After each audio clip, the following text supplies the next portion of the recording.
പറഞ്ഞ പോലെ ഓക്കെ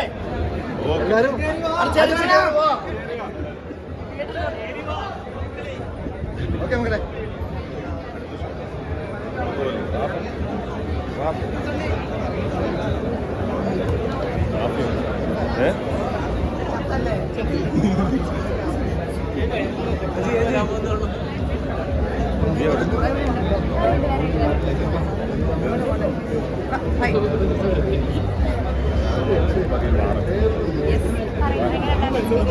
ഞങ്ങളോട് തന്നെ ചോദിച്ചാൽ ഞങ്ങളെന്ത് പറയണം. C thinkers we are so happy, so much satisfied. ഇപ്പം കണ്ടിറങ്ങുമ്പം ഭയങ്കര ഒരു ഗ്രാറ്റിറ്റ്യൂഡ് ഫീലിംഗ് എല്ലാവർക്കും. ഞങ്ങളുടെ ഇപ്പം ക്രൂവിലുള്ള എല്ലാവരും മിക്കവരും ഇവിടെ ഉണ്ട്, ആർട്ടിസ്റ്റുകളുണ്ട്. ഞങ്ങൾക്കൊക്കെ ഒത്തിരി സന്തോഷം. പിന്നെ അഷ്കർ കരയുമായിരുന്നു like towards the end, because കുറേ വർഷത്തെ എഫേർട്ടാണ് അഷ്കറിൻ്റെ ഈ പ്രോജക്റ്റ്, 4-5 വർഷത്തെ.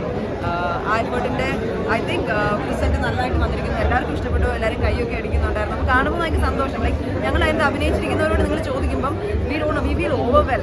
ഓക്കെ, എന്താ ബാക്കി ഇവിടെ ഇരുന്ന് അറിഞ്ഞോ? ഒരുപാട് സന്തോഷമുള്ള നിമിഷമാണ്. കാരണം ഒത്തിരി വർഷത്തെ കഷ്ടപ്പാടിന് ശേഷം വരുന്നൊരു വലിയൊരു പടമാണ്, നല്ലൊരു പടമാണ്. അത് കണ്ടു കഴിയുമ്പോൾ നമുക്ക് അതിൻ്റെ ഒരു എഫർട്ടും കാര്യങ്ങളും മനസ്സിലാവും. നിങ്ങളെല്ലാവരും കണ്ട് കാണുക, സപ്പോർട്ട് ചെയ്യുക. അപ്പോൾ ആ ഒരു എക്സൈറ്റ്മെൻറ്റിലാണ് ഞാനിപ്പോൾ സിനിമ കണ്ടിട്ട് അതിൻ്റെ ഒരു എക്സൈറ്റ്മെൻറ്റും ആ ഒരു ഇതിലിരിക്കുകയാണ്. ഞങ്ങളെല്ലാവർക്കും ഇഷ്ടപ്പെട്ടിട്ടുണ്ട്, അപ്പം നിങ്ങൾക്കും ഇഷ്ടപ്പെടും. ആ രീതിയിലാണ് director T Suresh Babu sir ഈ പടം ഒരുക്കിയിരിക്കുന്നത്. ഒരുപാട് സന്തോഷം. എല്ലാവരും കാണുക, സപ്പോർട്ട് ചെയ്യുക. കോട്ടക്കുന്നിച്ചൻ വേറെ പാറ്റേൺ ചെയ്തേക്കണം. അദ്ദേഹം ആ പാറ്റേൺ വിട്ടിട്ട് വേറെ റേഞ്ചിലുള്ള സംഭവമാണ് ഈ പടം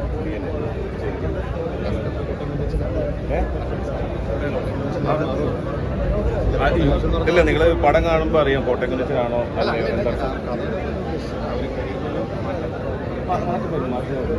അടുത്ത പടം IPS എന്തോ കേട്ടില്ല. ആരുടെ?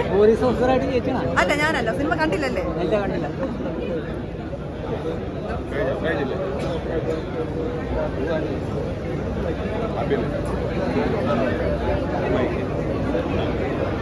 Hi bro.